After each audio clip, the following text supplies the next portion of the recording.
Hey folks, welcome back. I'm super excited today to finally be doing a video on herbal medicine again, and today we are going to be identifying and harvesting dandelion. There's a few tricks that you can use to identify it and to distinguish it from other plants that look very similar to dandelion, like coltsfoot and another plant that's commonly called false dandelion. So I'm going to show you a few unique characteristics about dandelion that when combined together can help you to identify the whole plant. For harvesting today, you're going to want at least 2 or 3 things.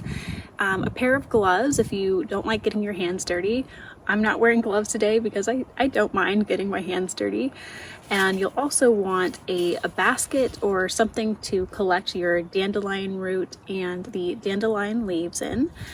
And finally, for harvesting the roots, you're going to want some kind of spade. You can use a shovel or a garden fork.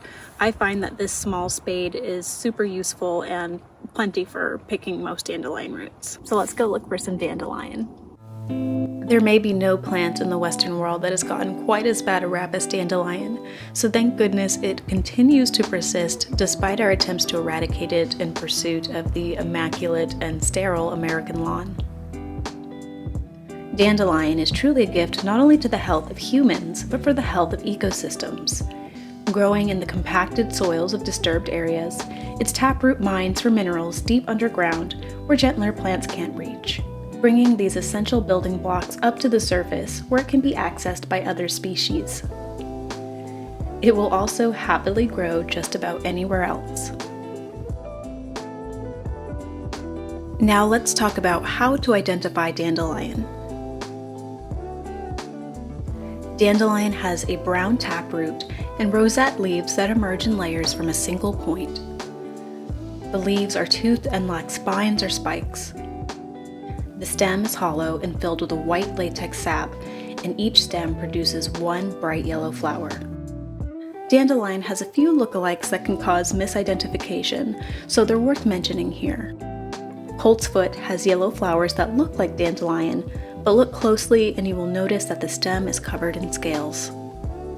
Cat's ear, or false dandelion, has similar leaves to dandelion, but the flowering stem produces multiple flowers per stem and is slightly fuzzy. Only a plant like this is true dandelion, so be sure you know what you're looking at before using medicinally. Dandelion is one of the first plants to emerge in the spring and was not only an important medicinal plant, but an essential survival food for indigenous peoples and colonists. The young leaves are considerably less bitter than the darker leaves of matured summertime plants and can be eaten in springtime mixed with other tender plants and buds. The raw leaves are abundant in vitamin A and vitamin C. I'm going to harvest this plant as it's growing in an undesirable area underneath our solar panels. Just look at that beautiful root. A dandelion root should have a whitish center. It may also release a white substance called latex sap, which protects the roots and stem of the plant from insect feeding. I'm using a spade to loosen the soil around the dandelion root. Make sure you're holding on to the base of the plant as close to the taproot as possible so you don't just rip off the leaves. Tug gently to loosen the plant from the soil.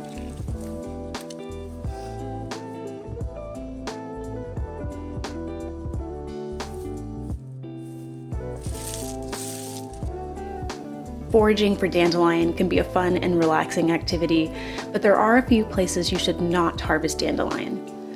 Avoid harvesting dandelion anywhere you suspect chemical sprays may be used to treat fields and lawns. Also avoid harvesting dandelions near roadsides, sidewalks, or in heavily urbanized areas, as these dandelions are likely full of toxic concentrations of heavy metals. It's sad that we have to be cautious about man-made poisons affecting our plant allies, which is why I feel that it's so important that we educate people about the value of plants that we consider weeds to change the way that we approach land management. Another nice thing about dandelion root is it's a pretty self-sustaining forage. When I was harvesting, a lot of the roots broke off in the ground. Those roots will eventually turn into new dandelions. So it's okay if you leave a few roots in the ground. It just means you'll have more dandelions for next year. Now that we've harvested our dandelion greens and dandelion root, it's time to clean and prepare them. I like to do the initial washing outside to remove most of the dirt and any worms that may be sheltering in the crevices of the roots. Set up a wash basin outdoors or indoors, listen to some music, and be present as you prepare this wonderful plant to be used medicinally. This plant is the ultimate springtime detoxifier when our bodies are sluggish after a long winter.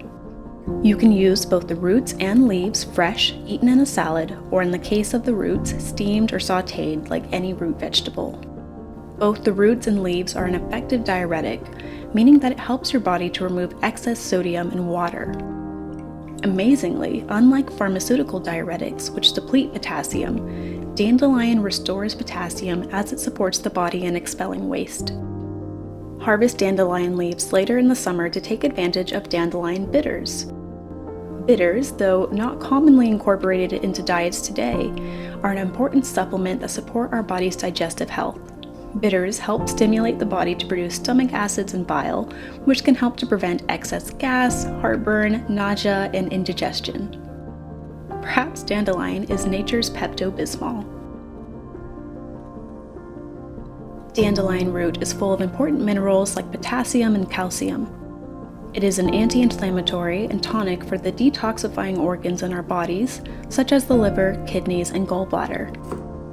It's also known for helping to improve skin conditions related to hormonal imbalances. I like to make a dandelion root tincture and take it daily to prevent hormonal breakouts. To prepare and store for later use, you'll want to dry the dandelion parts using the sun or a dehydrator and store in an airtight glass jar.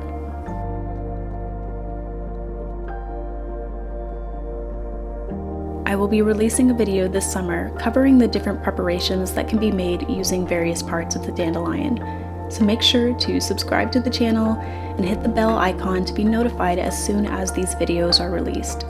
And if you found this video to be helpful, please share your support by remembering to hit the like button.